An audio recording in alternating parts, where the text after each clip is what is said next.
दुनिया को एक ताकत की तरफ ले जाएं और अपनी पावर, अपनी क्षमता से, अपने हुनर से, अपने विचारधारा से दुनिया को एक अलग दिशा दें। जो चीज़ें हमारे बीच में अभी तक हम अधूरे हैं,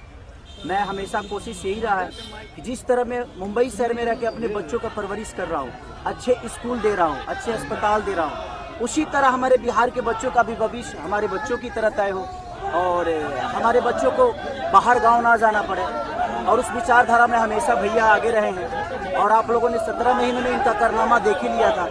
तो एक बार बदलने की ज़रूरत है और उस बदलाव में मैं थोड़ा सा एक मेरा भी हिस्सा हो और मैं उस सरकार को बदलने में और एक अलग दिशा में ले जाने में और एक बेहतर सरकार बनाने में एक मेरा योगदान हो, उसी के लिए मैं भी जुड़ा हूँ भैया से। और आज से नहीं, आज तो मैं आप लोगों के सामने पब्लिकली हुआ, बट मैं हृदय से और दिल से हमेशा से मैं इस परिवार का हिस्सा रहा हूँ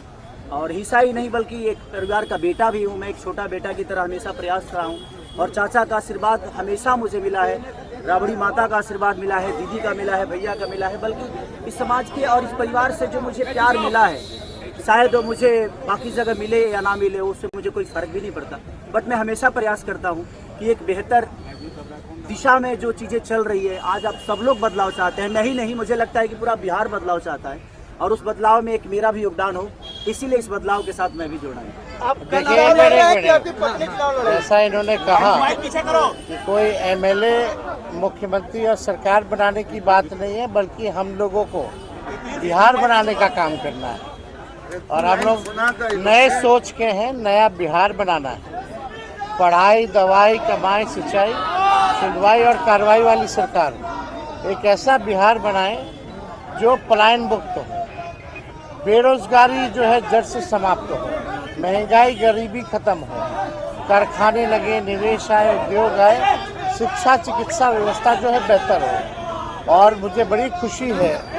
कि हम सब लोग नौजवान मिलकर के, आप ये भी जानते होंगे, हम भी, हमारी तो लड़ाई रही है कि भाई बेरोजगारी को जड़ से समाप्त किया जाए। 17 महीने 5 लाख नौकरी दिया गया, 3.5 लाख नौकरी प्रक्रियाधीन कराया गया, 4.5 लाख नियोजित शिक्षकों को राजकीय कर्मी का दर्जा दिया गया। अब हम लोगों का एक सपना है कि बिहार से बेरोजगारी खत्म हो और हमने, जैसा आप सब लोगों के सामने कहा है कि हमारा संकल्प है, हमारा प्रण है और हमने लोगों से वादा किया है और हमने पहले भी कहा है, तेजस्वी की उम्र कच्ची हो सकती है पर जुबान पक्की है। जो कहा है वो किया है, जो कह रहे हैं वो करेंगे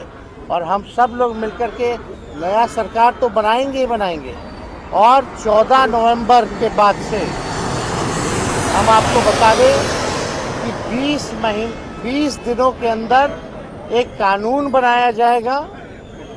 और वो कानून ये होगा जो हमने पहले भी कहा था, जिस परिवार में सरकारी नौकरी नहीं है बिहार में, उस परिवार को एक सरकारी नौकरी हम लोग दिलाने का काम करेंगे। ये हम लोगों का संकल्प है और इसको सरकार बनते ही 20 महीने में जो है हम लोग जो है पूरा करने का काम करेंगे। तो कोई सवाल है तो पूछ सकते हैं। खेसारी जी, कल आपने कहा कि अभी तक चुनाव लड़ने की बात नहीं हुई है, हमारी पत्नी नहीं बोली है। क्या हुआ कि एक दिन में पत्नी मान गई और फिर आज आप मीडिया के सामने आकर कह रहे हैं? देखिए, जहाँ तक बात है, मैं पत्नी को जितना समझता हूँ उतना ही ये भी मुझे समझती है। इनको भी पता है कि ये मेरे साथ छठ तो मना लेती है, बट बिहार की बहुत ऐसी औरतें हैं जो अपने पति के साथ छठ तक नहीं मना पाती हैं, दिवाली तक नहीं मना पाती हैं, होली तक नहीं खेल पाती है। तो मैंने इनसे बोला कि बिहार बदलाव की तरफ जा रहा है। हम चाहते हैं कि हमारे यहाँ की माता बहन बेटी 24 घंटा अपने पति की सेवा करे और 24 घंटा अपने परिवार के साथ वो पति रहे, वो इंसान रहे। तो ये तभी संभव है जब हमारे यहाँ रोजगार होगा। तो उस बेरोजगारी को ख़त्म करने के लिए मैं आपको आगे करना चाहता हूँ। तब इन्होंने उस बात को समझा और उसके बाद हम लोग आए हैं और प्रयास है कि हर वो महिला